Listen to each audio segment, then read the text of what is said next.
So muli, ang buong Psalm 119, ang pinakamahabang chapter sa buong scriptures. It's composed of 176 verses. Longest chapter sa buong Bible. At ito ay binubuo ng acrostic poem na ang ibig sabihin, bawat 8 verses, nagsisimula siya sa titik or alphabet ng Hebrew. So nagsimula tayo nung nakaraan.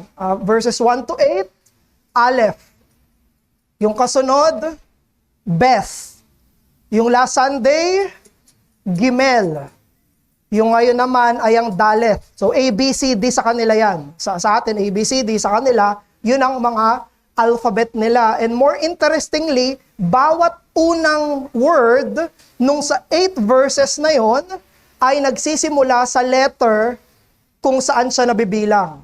No? Kuya, Aleph. Yung unang words sa 8 verses na yon, puro Aleph. Sa Beth, puro Beth. Sa Gimel, puro Gimel. At ngayon, sa Daleth, puro siya Daleth. No? Pinapatunayan sa atin ito na gusto ng Diyos ng kagandahan at ang salita ng Diyos ay maganda. The Word of God is beautifully written. At ang central theme ng buong 119 ng chapter na to ay tungkol sa devotion ng psalmist sa salita ng Panginoon. Nakikita niya yung Bible, nakikita niya yung Word of God bilang pinanggagalingan ng karunungan, ng guidance, gabay, pinanggagalingan ng kanyang comfort, pinanggagalingan ng kanyang buhay ng katwiran. No?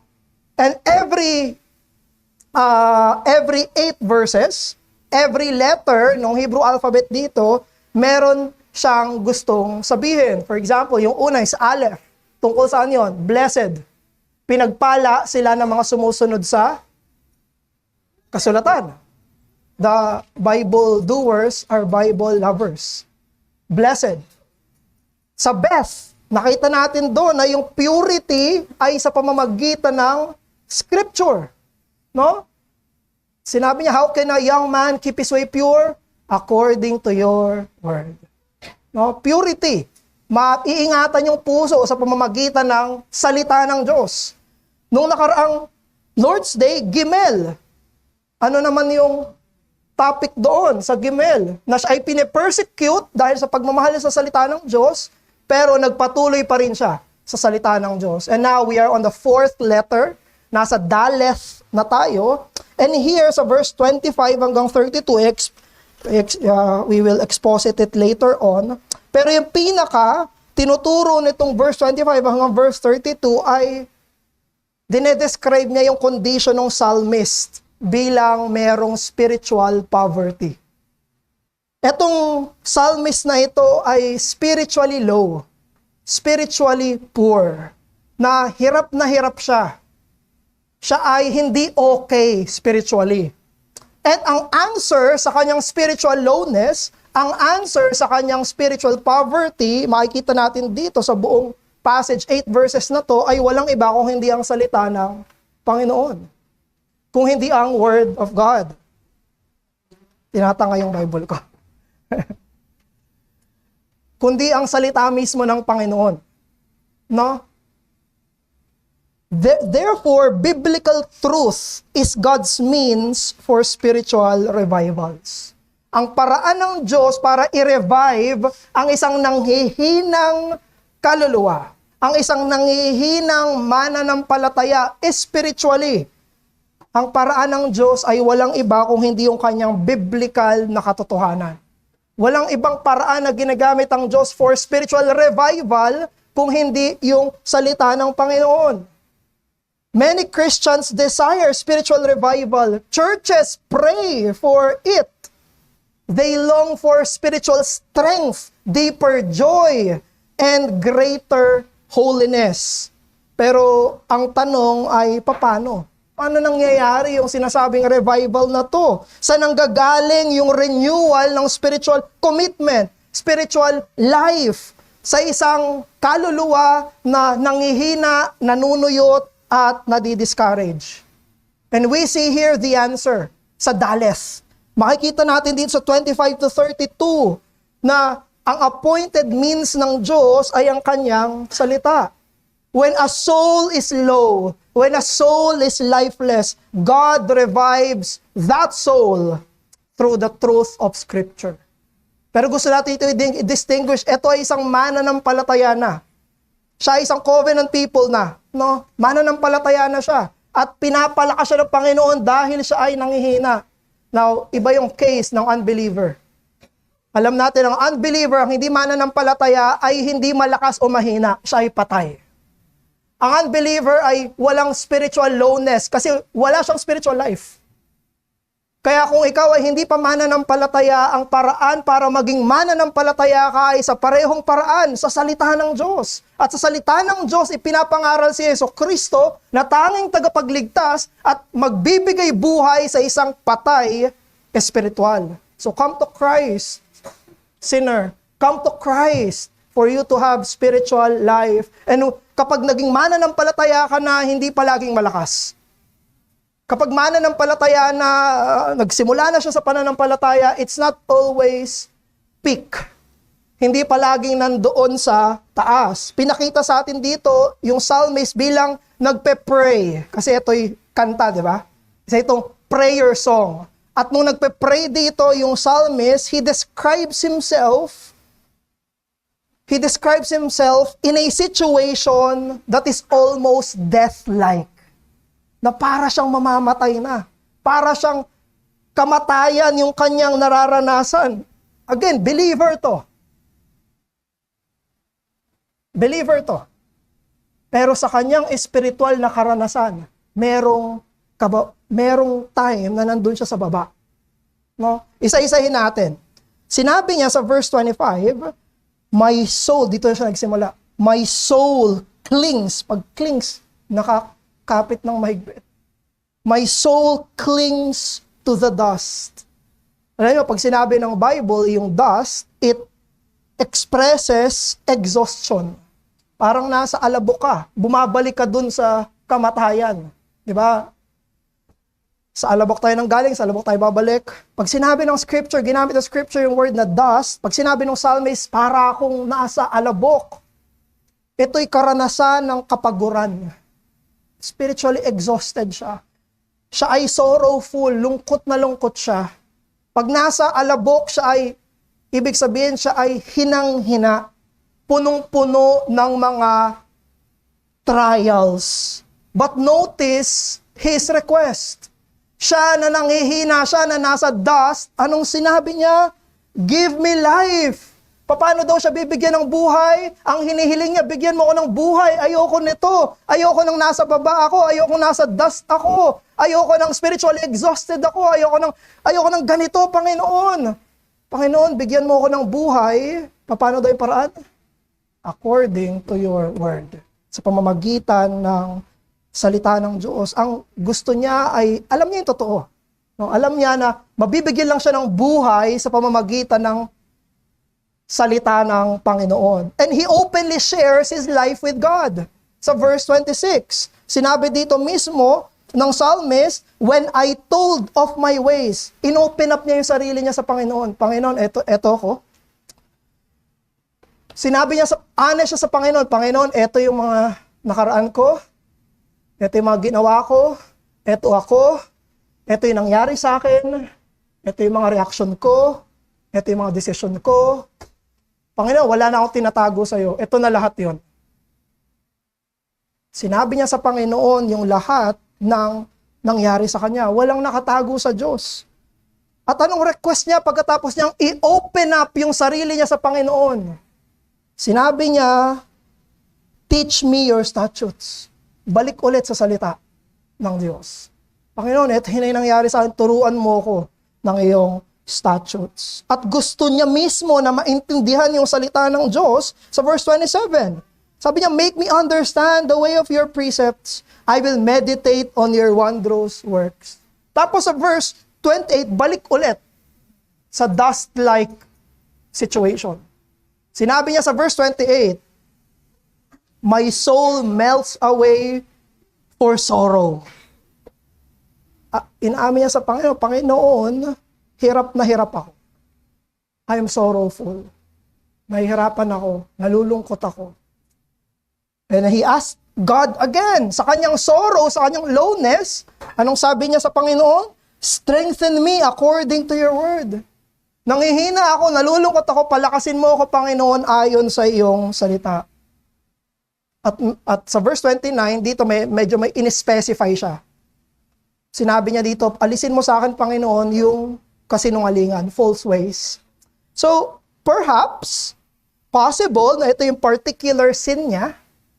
Perhaps, yung psalmist na ito ang sin niya na pinaglalabanan niya na nagiging dahilan ng kanyang pagiging nasa dust-like experience. Perhaps, sin of lying yung kanyang pet sin. May ganyan yung mga mananampalataya, hindi ba? Pwedeng ito yung nagtotrouble sa kanyang conscience. Many believers experience this. Merong isa o dalawang kasalanan na yun yung pinakahirap na hirap ka. Yun yung pet sin. Yun yung palagi mo nilalabanan pabalik-balik. Pwede. Possible na ito yung nilalabanan nitong psalmist na ito. No? So he prays. Ang prayer nitong psalmist, put false way far from me. And sabi niya, graciously teach me ano ulit? Your law. Yung kautusan mo ulit, Bible ulit. Panginoon, turuan mo ako ng Bible. So you see, dito sa verse 25 hanggang verse 29, etong psalmist na to, yung nagsulat nito, yung prayer niya sa Diyos, yung awit niya sa Diyos, he's telling us his condition. Hindi lang siya physically tired. Siya ay spiritually drained. Yung psalmist. Yung kaluluwa niya ay parang nasa alabok. At nasa low condition na to, nandun siya sa pinakamababang parte ng kanyang espiritual na pamumuhay. He knows that where life must come from. Paano siya makakabangon? Paano siya mapapalakas? Paano siya mare-revive? It comes from the Old Testament. Kasi yung Bible pa lang nila ng Old Testament, Torah, yung law, yung written word na wala pa silang buong canon, no? Yun yung paraan ng Panginoon para sa Kanya. Therefore, spiritual lowness requires spiritual life, and that life comes from the Scriptures. There is no other means but the Bible. Sa church history, may dalawang revival na nangyari. Sa later history, may dalawang revival na nangyari. First, Great Awakening, saka yung Second Great Awakening. Sa First Great Awakening noong 1700s, dito nangyari to nung panahon nila Jonathan Edwards, nila George Whitefield, ng mga magkakapatid na Wesley. Nag-preach sila ng gospel, they preached the word, and revival happened. Ibig sabihin ng revival ay intensified conversion at intensified sanctification. Ibig sabihin, more than normal. Kasi normally, may mga nasisave talaga, ordinarily. Ordinarily, may mga nasisave talaga, pero pag sinabi natin na revival, intensified, mas maramihan sa biyaya ng Panginoon. At ang ginawa ng mga preachers na to, wala silang ibang ginawa kung hindi i-preach yung Word of God. And the Spirit of God who is sovereign, soberanong banal na Spirito, niloob niya na magkaroon ng revival. Many people got converted, mga walang pakialam sa spiritual na mga katotohanan, biglang nagkaroon ng pakialam, na-convert sila. At sila na mga mananampalataya na ay nagkaroon ng intense desire for sanctification. No? However, merong isa pang awakening sa history, yung Second Great Awakening ng 1800s. Ito naman yung nangyari sa panahon nila Charles Finney. Sa panahon ni Charles Finney, itong isang Presbyterian na ito, na hindi talaga Presbyterian, ang in-emphasize niya, naniniwala siya na pwede mo, na kaya mong gumawa ng revival. Anytime na gusto mo, pwede kang gumawa ng revival, kulang lang daw sa effort. Kulang lang sa technique, kulang lang sa emotional appeal, kulang lang sa kurot. No? Kaya siya yung nag-imbento ng anxious bench. Yung naging altar call ngayon. Kayo na emotionally nai-steer dito sa program natin, dun kayo sa anxious bench. Gumawa siya ng iba't ibang mga paraan para methods at programs para i-hype at i-sentimentalize, i-emotionalize yung evangelism. No? Para sa kanya, revival is something that they can engineer. Pwede mong gawin ng sarili mo. Kaya hanggang ngayon, may nakikita pa rin kayo, di ba? Mga poster. Revival sa Friday. Ba, ang galing Kaya mong gawin May time pa, 9 o'clock. No? Galing yan Kalafini. Nanggaling yan dito. Akala nila, kaya nilang gawin yun sa sarili nilang paraan. Sarili nilang engineering, sa sarili nilang invention, sa sarili nilang mga methods. No? But here in Daleth, dito mismo sa verse 25 hanggang verse 29, nakikita natin yung totoong pattern. Isang mananampalataya na very low spiritually at hindi siya tumingin sa technique. Hindi siya nag-try ng methods. Hindi siya nag-try na i-emotionalize niya yung sarili niya, i-hype niya yung sarili niya para mabuhayan siya spiritually. Ang hiningi niya mismo sa Panginoon, give me life according to your word. Lord, bigyan mo ako ng buhay. Gamit to. Word. God. True revival comes when God revives the soul through the Bible. Revivals are through the Bibles. Therefore, brothers, ang isisik natin para isisik natin yung blessing ng spiritual strength, spiritual vigor by immersing ourselves in the Bible. Yun yung paraan. Walang ibang paraan.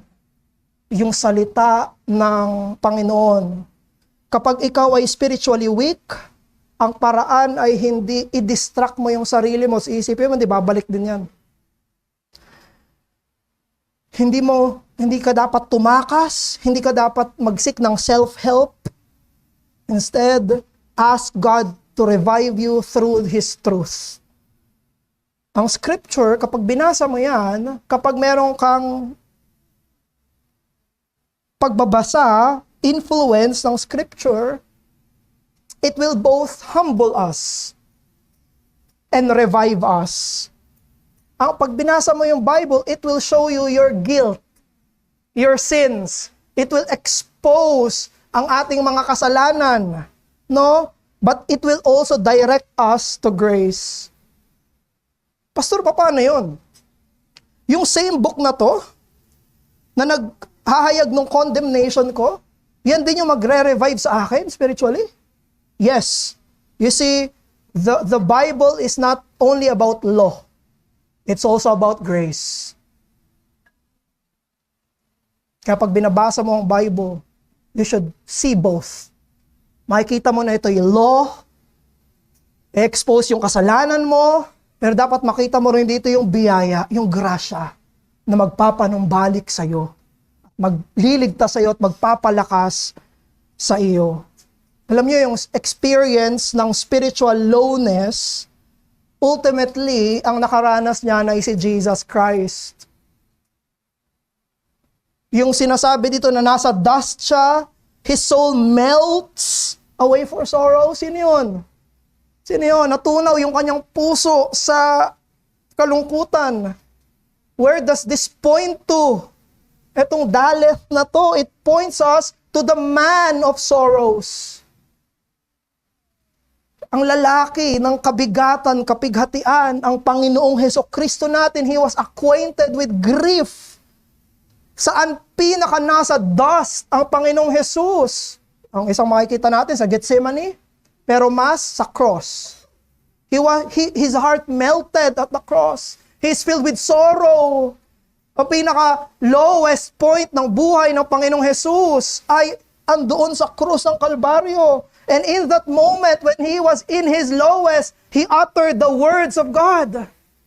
Puro salita ng Diyos yung sinasabi ng Panginoong Jesucristo. Siya ay pinalakas para madaanan yung krus, magampanan yung krus, maisalba yung mga mananalig sa Kanya ng salita ng Kanyang Ama. What strengthened Jesus Christ is the promises of His Father. No, alam niyo nung nasa Transfiguration, so balik, atras mo na konti ha. Nasa Transfiguration si Christ, yung nakita doon si Moses at si Elijah, pag binasa niyo yung sa Luke, ang sinabi ni Moses at ni Elijah kay Christ ay Word of God. Pinaalala sa kanya kung ano yung dapat niyang gawin in the future. Pag tinignan niyo yung sa Book of Luke. Jesus needed the Word of God. Sabi ni Christ, meron akong pagkain na hindi niyo alam. Yung pagkain ko, yung salita ng aking Ama. Paano siya napalakas sa pinaka-lowest na sa dust ng Panginoong Jesus? Nagampanan, naitawid niya yung krus dahil lamang sa salita ng Panginoon. He descended into the deepest dust so that we might receive life. He bore our judgment. That is for our sins. Therefore, brothers, bakit ko sinasabi to? Bakit kailangan natin marinig to? Therefore, Jesus understands our spiritual weaknesses. He has been there. When we are at our lowest, kapag nandun tayo sa daleth natin, nasa dust tayo, naiintindihan tayo ng Panginoong Jesus. Kasi pinagdaanan niya yon. Yung soul melting in sorrow, yung para siyang nasa dust, Jesus was first there. We have a sympathetic high priest. Isang Diyos-tao na naiintindihan kung ano yung karanasan ng pagiging malayo sa Diyos. Anong nangyari kay Jesus sa cross? Eli, Eli, lama sabachthani. My God, why have you forsaken me? Yun ang totoong naramdaman ni Christ. Na parang hindi siya sinasamahan ng Diyos. Therefore, brothers, when you are there in the dust, Jesus understands. Hindi malayo si Kristo sa struggle ng believers. Hindi siya malayo sa experience ng sorrow, ng weakness, ng affliction. Kaya kapatid, pagod ka na ba? Discouraged ka ba? Feeling mo ba ay nasa alabok ka? Do you feel this death-likeness in your heart? Spiritually drained ka ba? Are you burdened by trials? Kaliwat kanan, parang di matapos, sunod-sunod. Parang walang pause. The invitation for you in Daleth is come to Christ. Come to Him who knows how to be weary. Come to the Lord Jesus Christ. Come to Him, you who are weary and heavy laden, and He will give you strength. Dinadirect tayo ng scripture sa Panginoong Hesukristo. Sa Panginoong Hesukristo na nagre-restore ng ating mga pagod na kaluluwa. Therefore, when we are in our lowest, do not abandon the book. Huwag mong iiwanan ang aklat ng Panginoon. Kapag nanunuyo ang puso mo, huwag mong iiwanan ang aklat ng Panginoon. Instead, go to God and prayerfully ask. Katulad ng nasa Daleth, yun mismo na experience ng psalmist. Sabi ng psalmist, Lord, nasa dust ako. Teach me, guide me, strengthen me, revive me according to your word. Hilingin mo ang Diyos sa pamamagitan ng salita na palakasin ka. You know why? It is through scripture that we see Christ. Doon natin makikita si Kristo. At pag nakita natin si Kristo freshly, kaya kailangan nating lumalim sa Biblia eh. Kasi kailangan natin ng fresh knowledge of Christ, deeper knowledge of Christ, na hindi mo sabihin, ito alam ko, sapat na to, okay na to, buong buhay ko. No. Sabi ng 2 Peter chapter 3, but grow in the grace and knowledge of Christ. Palalim ng palalim kasi kailangan mo yan sa panahon ng nasa dust ka.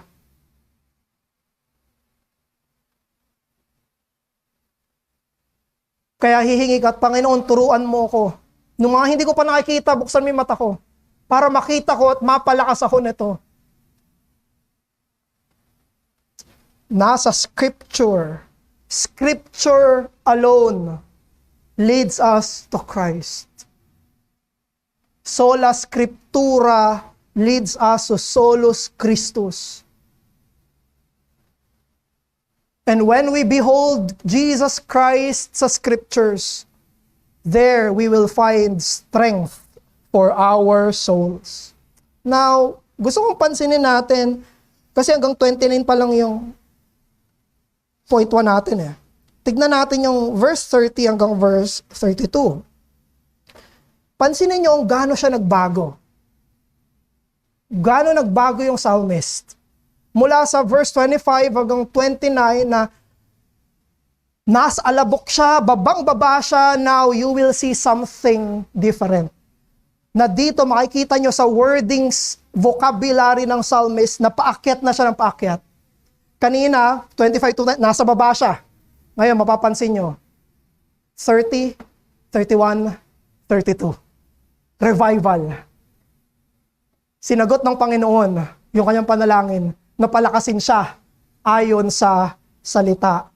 Makikita na natin dito sa verse 30 to 32 na mayroon na siyang conviction doon sa salita ng Panginoon. Verse 30, I have chosen the way of faithfulness. I set your rules before me. Ano nang ginawa niya dito sa verse 30? Nagdesisyon na siya. Now may resolve na siya. Mental ito. Nag-decide siya. Sinabi niya doon, pinili ko. Ano yung pinili niya? Bible. Pinili ko na yung daan ng Bible. Sinet ko na sa sarili ko yung katotohanan ng Bible. Mental mo na yan. Inisip niya. Nag-decide siya. Now, verse 31. I cling to your testimonies, O Lord. Let me not be put to shame. Una, nag-decision siya. Pangalawa, kinapitan niya. Cling. Now, interestingly, yung word na cling ay hindi natin dito first time narinig. Saan siya first nag-cling? Sa Daleth. Dust. Wow. Sa unang verse, nagkikling siya sa dust.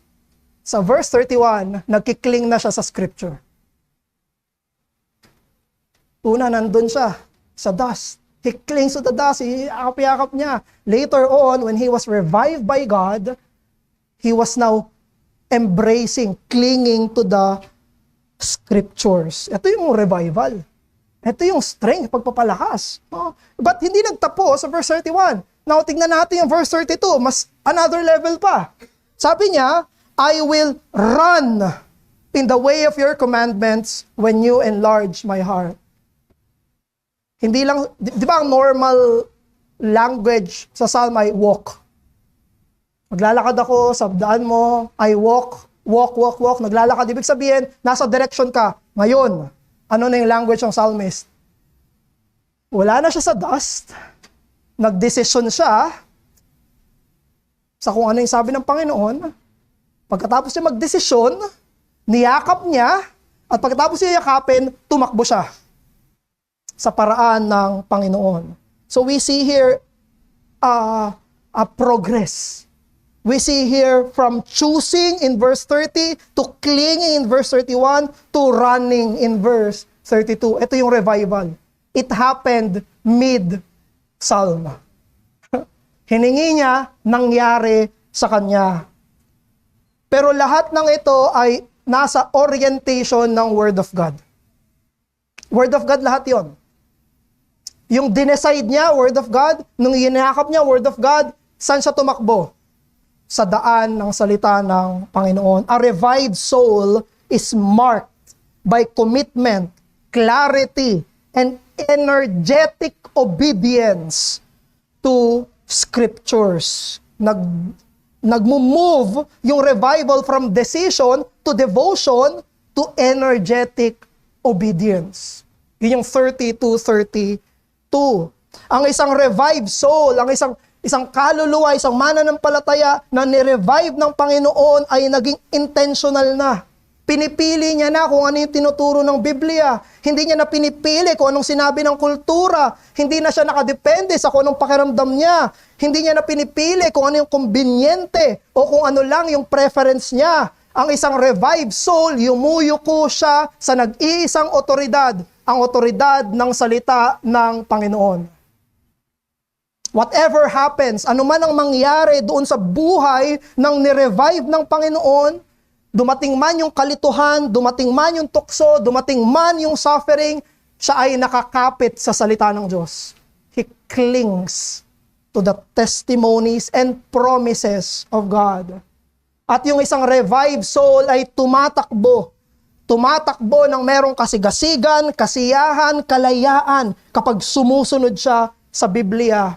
Bago siya i-revive ng Panginoon, yung obedience niya ay mabagal. Yung obedience niya sa Panginoon ay burdensome. Parang binibit-bit niya yung sarili niya kapag sumusunod siya sa Panginoon. Pero nung nirevive siya ng Panginoon, naging willing siya at joyful siya at doon siya pinakamasaya. He runs. That's what a revived soul looks like. Therefore, brothers, mga kapatid, i-measure natin ang ating spiritual vitality sa ating attachment at pursuit sa Bible. Doon natin ma-measure. Paano masabi na may revival? Hindi dahil doon sa paraan ni Charles Finney. Hindi mo masabing, wow, spiritually high, kasi may hype, may trend. Paano mo masasabi na mayroong totoong spiritual revival when this is the center? Kapag ito palagi ang sentro. Kapag dito, nagdedesisyon dito, ang niyayakap ay ito, at ang tinatakbuhan, yung daan na tinatakbuhan ay ito. Sabi nga ni Guzik, sino yun? Isang commentator. David Guzik ba yun? Sabi niya, if we are running in the ways of commandments, ibig sabihin mula Genesis yun hanggang Revelation.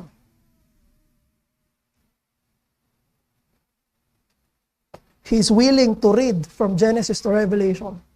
Gusto niyang malaman yung buong commandments ng Panginoon. Hindi siya namimili. Hindi yung gusto niya lang. Hindi yan eh. Gusto ko Proverbs eh. Gusto ko Galatians. Hindi. Lahat. Buo. Lahat ng commandments ng Panginoon, buong revelation ng Panginoon, tatakbo ko dyan. Kahit anong gusto mo. Hindi na tungkol sa gusto ko, gusto mo, Panginoon. No?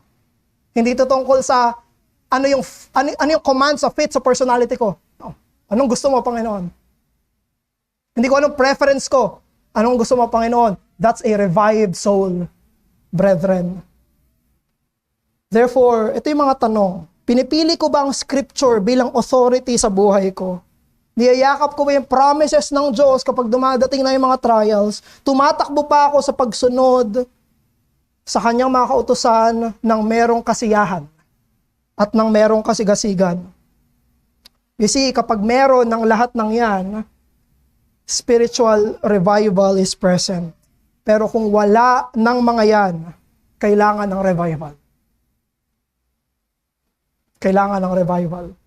That's how we measure. We measure our personal Christian life by our commitment to the Bible. And we also measure our church life, our ecclesiastical life, by our commitment, congregational commitment to the scriptures. Ang basihan ay hindi kung ano yung ibang mga sekundaring ginagawa. Dahil lahat ng hindi tungkol sa Word of God ay secondary, mga kapatid. Kahit mandates pa yan, secondary yan. Ang primary sa buhay pananampalataya ay ito. And we measure our vitality, vigor, through our commitment to the Bible. Sabi ni Charles Spurgeon, narinig niyo na to, May notes kayo nabasa niyo na dyan. Sabi ni Charles Spurgeon, a Bible that's falling apart usually belongs to a person that isn't. Ang isang Bibliyang naglalagas-lagas na ay madalas yung nagmamay-ari nun ay merong buhay na hindi naglalagas-lagas. Because revival happens through the Word of God. Manalangin tayo. Ama namin, maraming salamat po sa inyong daleth. Maraming salamat po dahil pinakita nyo sa amin dito kung ano ang aming, kapag kami nandito sa state na to, we can come to you and we have Jesus Christ, your Son, Father. Ang anak mo ay kayang makisympathize sa amin, O Diyos.